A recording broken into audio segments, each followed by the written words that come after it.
우리 몸 피부 중에서 허벅지 안쪽의 피부가 가장 얇거든요. 그래서 허벅지 안쪽에서 처짐이 제일 많이 발생한다고 보시면 되겠습니다. 수술 후 2주 정도 지난 시점의 모습인데요. 아직은 이렇게 붓기나 멍이 좀 남아있는 상태죠. 45도로 보시면은 이 늘어짐으로 인해서 허벅지 앞쪽 라인도 많이 무너져 있죠. 그래서 이런 부분들은 이제 볼륨은 지방흡입을 해서 충분히 빼주고 처진 피부를 깨끗하게 정리해주면 이렇게 매끈한 다리 라인으로 만들 수가 있습니다.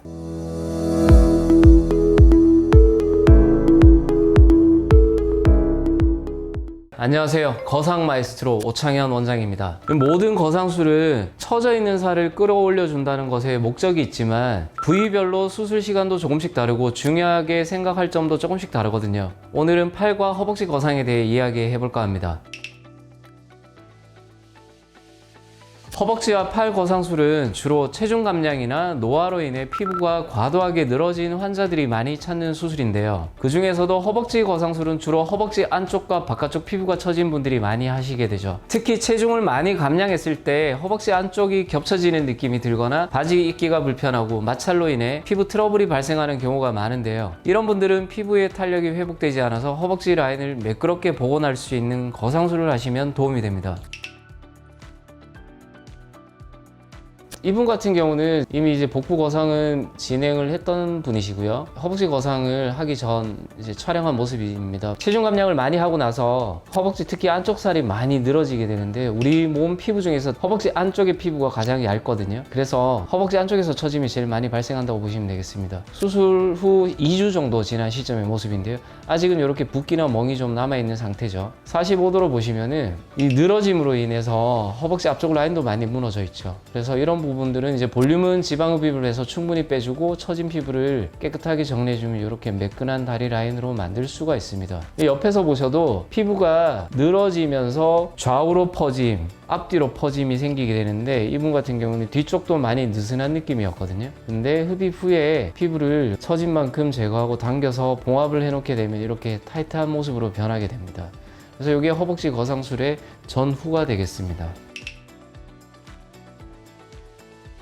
팔뚝 거상술은 주로 팔뚝 안쪽에 처진 피부가 팔을 움직일 때마다 흔들리거나 아니면 얇은 옷을 입었을 때 팔뚝 라인이 무너져 보이는 환자들에게 권장하게 되는데요. 이분을 보시면은 반복되는 체중 감량 하시면서 피부가 많이 늘어져서 팔이 처지게 되신 경우인데요. 보시면은 팔 안쪽에 피부가 이렇게 날개처럼 처져 있는 걸 보실 수가 있습니다.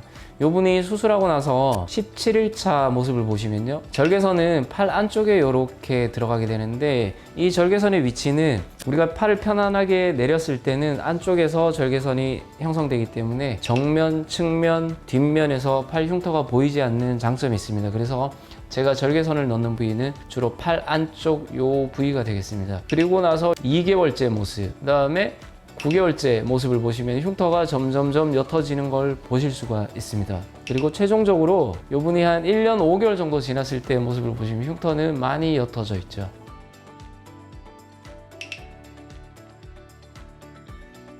수술 과정은 허벅지와 팔 모두 전신 또는 수면 마취 하에 진행하게 되는데요. 수면 마취를 할지 전신 마취를 할지 요걸 결정하는 기준은 크게는 두 가지가 있을 수가 있습니다. 두 가지는 어떤 거냐면은 우선 사이즈가 많이 크신 분, 처짐이 심하신 분들 같은 경우에는 주로 전신 마취를 제가 권해드리고요. 그 다음에 사이즈가 그렇게 크지 않으면서 제거되어야 될 피부 양도 많지 않으시다면은 수면 마취 하에도 충분히 수술을 하실 수 있다고 말씀드립니다. 허벅지 거상술을 하기 위해 절개를 할 때는 크게 두 가지 방법으로 나뉘는데요. 첫 번째는 세로 절개입니다. 허벅지 안쪽에 다리의 축 방향으로 세로로 절개를 하여 피부를 타이트하게 잡아주는 건데요. 이 방법은 허벅지 전체에 걸쳐서 피부 처짐이 심한 환자에게 사용할 수가 있습니다. 비록 세로 절개를 하면 흉터가 남긴 하지만 그래도 대부분의 흉터는 허벅지가 있으면 이 안쪽 라인 쪽으로 절개를 해서 눈에 덜 띄게 만들어 드릴 수가 있습니다. 그 다음에 두 번째는 수평 절개인데요. 사타구니라고 하죠. 여기 서해부라는 부위에 절개를 넣어서 하는 방법인데요. 처짐이 심하지 않을 때는 사용할 수 있는 방법이고 흉터는 서해부 주름선에 숨길 수 있다는 장점이 있습니다. 반면 팔 거상술은 팔뚝의 처짐에 따라 다르지만 주로 세로 절개를 사용하는데요. 팔의 안쪽에서 겨드랑이까지 세로 절개를 해서 늘어진 피부를 제거하고 팔의 긴장감을 복원합니다. 팔 거상술을 할 때 특히 많은 환자분들이 흉터 걱정을 많이 하시는데요. 아무래도 반소매나 민소매를 입을 때 두드러지게 보이진 않을까 하는 걱정인 거죠. 하지만 절개선의 위치를 어디에 잡느냐에 따라 노출 걱정을 좀 덜어낼 수가 있습니다. 팔의 아래쪽에 절개선이 있으면은 내가 직접적으로 보기는 힘들더라도 팔을 내리고 있을 때 흉터가 뒤쪽에서 다 보이게 되거든요. 그래서 절개선을 팔의 안쪽에 숨겨서 흉터가 노출되지 않도록 합니다. 그리고 팔의 길이 방향으로 절개선을 디자인해서 팔 라인을 매끈하게 만들어 주게 됩니다.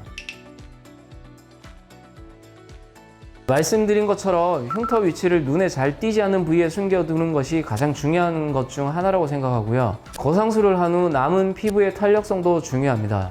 피부가 너무 얇거나 탄력이 부족한 경우 수술 후 결과가 오래 유지되지 않을 수가 있습니다. 그래서 이러한 부분을 꼼꼼하게 체크해서 수술 후에도 탄탄한 피부 라인을 만들 수 있도록 계획해야 되는데요. 예를 들어 피부 탄력이 떨어지는 경우에는 수술 후에도 피부가 잘 늘어나기 때문에 약간의 과교정을 하는 것이죠. 그리고 피부의 탄력을 위해서는 환자분들도 노력해 주셔야 하는 점도 있습니다. 피부가 있으면 그 안쪽에서 근육의 볼륨이 받쳐준다면 탄력이 더 생기게 되거든요. 그래서 남은 피부의 탄력을 위해 반드시 근력 회복에 힘써 주시기를 당부드리고 있습니다.